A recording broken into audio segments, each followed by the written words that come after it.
The premise of this video is, what is my best isekai watching experience? The reason this is coming up is because I have just finished No Game No Life, an anime that I've been putting off for a very long time just because it's an isekai. Isekai to me generally have a bad rap, and I'm a person that agrees with the hate it gets, to be honest. I think it is so oversaturated at this point that there's so many just bad isekai coming out. Personally, almost all isekai just don't make my watch list at all. But this is one I've heard is very good, and I had nothing else to watch. I said, why not? At the very least, I can just drop it if I don't like it, right? So after completing this 12 episode masterpiece, because that's what I think it is in terms of isekai, I had a great experience watching it. I got to thinking, like, is this the best watching experience I've had with an isekai? And it really got my mind turning. Now I'm judging the quality of the series versus the enjoyment and vice versa. To that point, you got to do the same with the others. Now, I mentioned that you have to judge No Game No Life against all the other isekai that I've seen at that point from a pure enjoyability and quality standpoint. No Game No Life's competition is Shoko Tensei, ReZero, The Rising of the Shield Hero, Sword Art Online, and that time I got reincarnated as a slime. Now, before I get into the actual debate with myself, I have to say that each one of these isekai are high tier no matter what you think. Being beat out by any of these is not a bad thing, and it's honestly a really good thing to even be mentioned amongst these isekai. With that being said, I'm gonna get right into it with Shoko Tensei versus No Game No Life. I think Mushoku Tensei is better. Now, in the defense of No Game No Life, I have read a good amount of the Mushoku Tensei light novels, so I know a lot more than just the 13 episode run of Mushoku Tensei, and versus the 12 episode run for No Game No Life with no real season 2 in sight. But right now, I think Mushoku Tensei is just all around better, with a better written story and more developed characters. While I think No Game No Life has a beat in terms of being more interesting from an episode to episode basis, we are arguing best watching experience though, and this one I'm gonna have to give to No Game No Life. Now, I love Mushoku Tensei, but No Game No Life's 12 episode run is just more interesting and suspenseful than the 13 of Mushoku Tensei that are currently out. I think the beginning of Mushoku Tensei anime, while they're trying to build up the long story, doesn't get right to it enough like No Game No Life. No Game No Life has a little bit of the thriller element to it, and it is very apparent as it keeps the viewer engaged and wanting to click the next episode consecutively until the 12 episodes are out. These are the real reasons why No Game No Life beats Mushoku in terms of viewing experience for me. Another series that I think is just better than No Game No Life is ReZero. ReZero is a series that I think really breaks out the tried and true isekai mold, where you have the overpowered ass main character who goes through very trivial trials in order to become a quote unquote good character. ReZero manages to break out of this mold entirely. I think that everything I like about No Game No Life, ReZero just takes to another level. We're going deeper into the thriller element that I really love.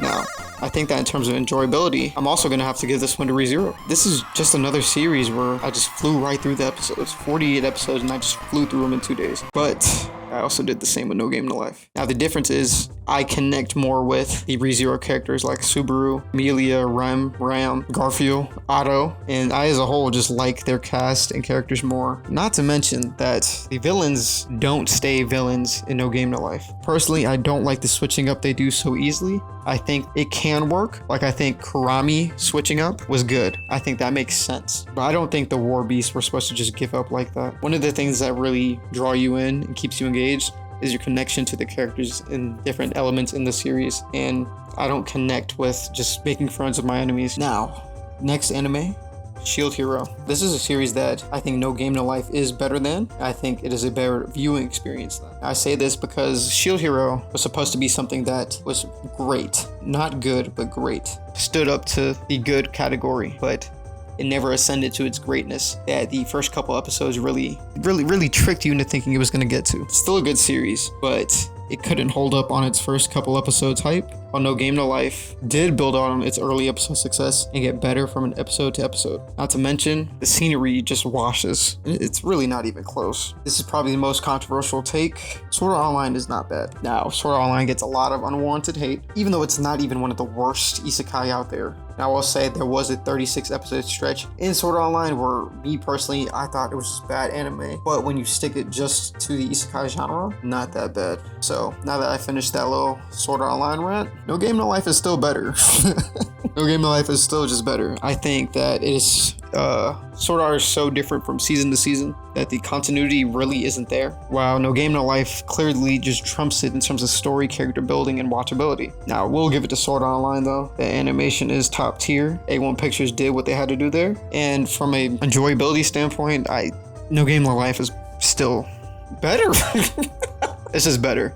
Now, Sword Art Online is not bad. It is the worst thing on here, though. For the last little comparison we're doing, that time we got reincarnated as a slime. Now, this is one that really, I'm stuck on. Like, I'm legitimately stuck on this. I think they're about equal in terms of quality and enjoyability. Personally, for me, I ran through both of these series in no time. Both are very baseline, good, overpowered main characters. And while Slime doesn't have that thriller element, it has the world building element that I really like to it. I think that if you're an aspiring isekai writer, these are two series that if you're trying to be in that huge demographic of isekai writers where everyone, the characters just overpowered and all of that, these are two series that I think that you really need to study and look at to see what good overpowered isekai main characters look like. I will also say, if you're an aspiring isekai writer, if you really want to write these isekai, look at these two series. They're both good. Watch them. Now that I've gone over all of these, I will say that No Game No Life is not the best watching experience I've had, as I would have to give it to ReZero, but it may be the second best. But it's truly something that is really written good, masterfully amongst the isekai genre, if I must say. Provides an interesting premise with good execution. You want to keep watching, you want to click the next episode. And I mean, even to that point, like after I finish recording this, I'm gonna go watch the No Game No Life Zero movie because of how good that series is. With all that being said, man, isekai, don't watch too many. Watch the ones that people tell you are the good ones, right? Because if you watch some of the bad ones, you will just stop liking the genre entirely. That's what I was for a long time. That's why I've only seen like 5 or 6 isekai, because genre is just so bad. Watch the good ones, because the good ones are truly great. If you like the video, please like the video. Please subscribe if you like the content I'm putting out. We're trying to up the quality. Look out for some new content coming on the way, and that's all, you know what I'm saying? Just, you know what I'm saying? It's the Young Demon. I'm out of here, man. I'm gonna catch y'all, boys.